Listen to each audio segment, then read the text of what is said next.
In this video, I will guide you on how to turn off two-step verification on Roblox. First, launch open any web browser and head over to roblox.com, or you can open the Roblox app. Now tap on the gear icon at the top right corner, then select settings. Once you land on your settings, you want to click on this drop down right here and select security.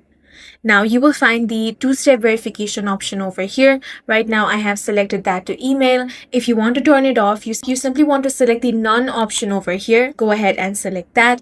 Now it says if you turn off two-step verification, your account will be less secure. Go ahead and tap on confirm. Now a verification code will be sent to your email, so go ahead and open it.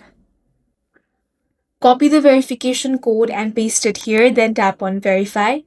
Now, two-step verification will be turned off. That's all for this video. If you found it useful, make sure to hit the like button and subscribe for more videos like this.